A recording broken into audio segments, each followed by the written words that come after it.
राहुल का फोन अचानक बज गया और आपको यह सुनकर आश्चर्य होगा कि उसने दिशा में क्या कहा। एक छोटे से गांव में रहने वाला एक लड़का था जिसका नाम राहुल था। एक टिन शिविर में सड़क के किनारे एक छोटा सा घर, उसका बचपन रहा है।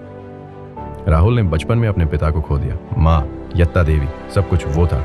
माँ बाजार में सब्जियां बेचते हुए दूसरों के घर में काम करती थी। फिर भी राहुल ने कभी भी अपनी पढ़ाई सिखाने पर आपत्ति नहीं की। राहुल की आंखें सपने थी, एक डॉक्टर बनने के लिए, माँ के चेहरे पर मुस्कान लाने के लिए। माँ कहते थे आप मेरे बेटे हैं, एक दिन आप इस गांव की सीमाओं से बहुत आगे निकल जाएंगे। एक दिन माँ ने अपना रोना छिपा दिया। मैं आपको अपनी पढ़ाई के लिए शहर भेजूंगा, मैं इसे अकेले संभालूंगा। राहुल ट्रेन पर चढ़ गया, अपनी माँ की गोद में रोते हुए।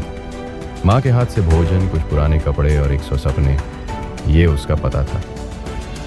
राहुल ने शहर में लड़ना शुरू कर दिया। नया वातावरण, लागत, दबाव, अकेलापन, उसका लक्ष्य सभी चीजों में स्पष्ट था। माँ हर दिन फोन करती थी कि आपने खाया है, कक्षा कैसी है, और हर बार राहुल कहता था हाँ माँ मैं ठीक हूँ। लेकिन एक दिन फोन बजा। माँ की आवाज आसपास नहीं थी। एक पड़ोसी का रोना गला था। राहुल, माँ नहीं है। परिवेश बंद हो गया। व्यस्त सड़कें, उच्च इमारतें, हजारों लोग। किसी ने उसे रोका और पूछा क्या आप सही हैं?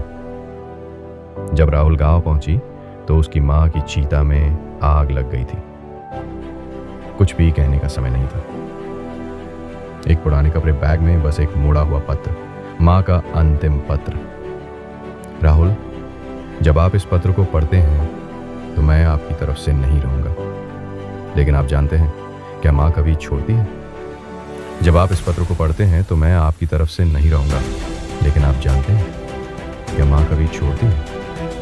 मैं तुम्हारे अंदर रहूंगा, तुम्हारी हर सांस। मैं गरीब था, कुछ भी नहीं दे सकता था, फिर भी मैंने आपकी आंखों का सपना देखा। आप एक डॉक्टर होंगे। मैं इस आशा में सभी कठिनाइयों को भूल गया हूं।